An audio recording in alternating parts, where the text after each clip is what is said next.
तत्तादृङ्मधुरात्मकं तव वपुः सम्प्राप्य सम्पन्मयी सा देवी परमोत्सुका चिरतरं नास्ते स्वभक्तेष्वपि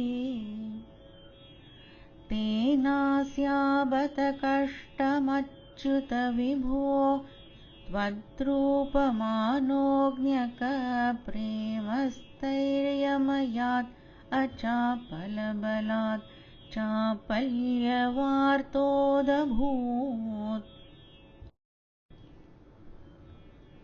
सम्पन्मयी सा देवी तत् तादृक्मधुरात्मकं तव वपु सम्प्राप्य परमोत्सुका स्वभक्तेषु अपि चिरतरं न आस्ते तेन हि अच्युत विभो अस्याः त्वद्रूपमनोज्ञकप्रेमस्थैर्यमयात् अचापलबलात् चापल्यवार्ता उदभूत् बत कष्टम् सा देवी Sampanmayi, Goddess Lakshmi, the embodiment of prosperity, Samprapya Tat Vapuhu Tava, having attained such a body of yours, Madhuratmakam Tadrik, which is sweetness incarnate, Paramot Sukhana Aste, and being extremely attached to you does not stay. Chirataram Swabhakteshu api, for long even among her own devotees.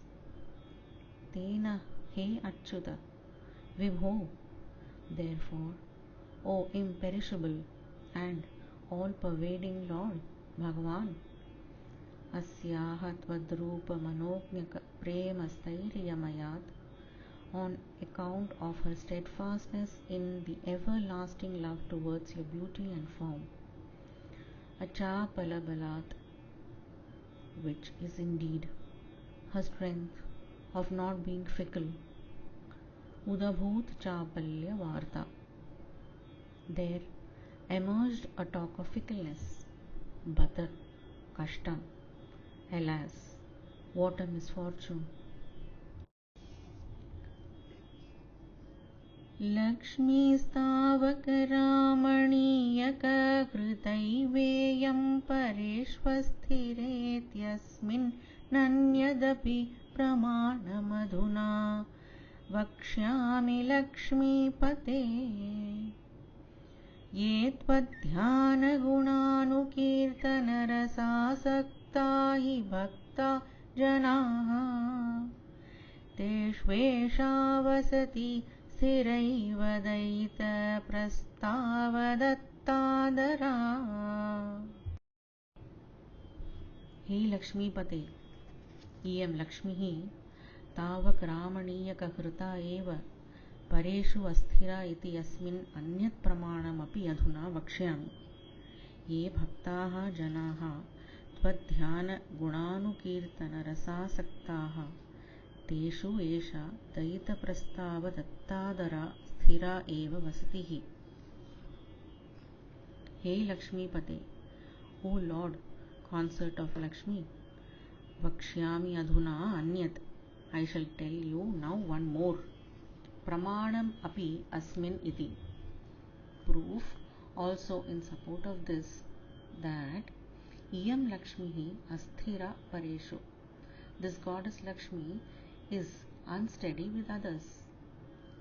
Tavak Ramani Yakahrita eva, because she was captivated by your charm alone. Ye janaha bhaktaha, for those of your devotees, tvaddhyana gunanukirtana rasasaktaha, who are addicted to meditating on you and singing your virtues, teshu eva esha vasati sthirahi, with them alone she stays steady indeed. Dayita prastava dattadara, being fond of listening to the praise of her Lord.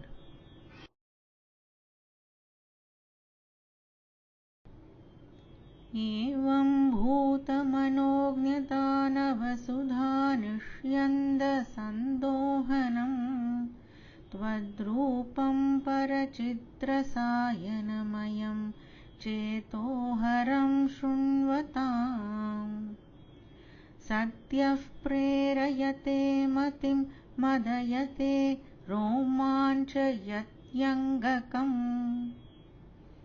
व्यासिञ्चन्त्यपि शीतबाष्पविसरैः आनन्दमूर्च्छोद्भवैः एवं भूतमनोज्ञता नवसुधा निष्यन्दसन्दोहनं परिचित्रसायनमयं चेतोहरं त्वद्रूपं शृण्वतां मतिं सद्यः प्रेरयते मदयते अङ्गकं रोमाञ्चयति आनन्दमूर्च्छोद्भवैः शीतबाष्पविसरैः व्यासिञ्चति अपि एवं त्वद्रूपं thus your divine form bhutamanognyata navasudha nishyanda sandohanam which showers an abundance of fresh nectar in the shape of beauty and charm which has been described. Parachit Rasayanamayam is the embodiment of supreme bliss, Chetoharam, and is indeed mind captivating.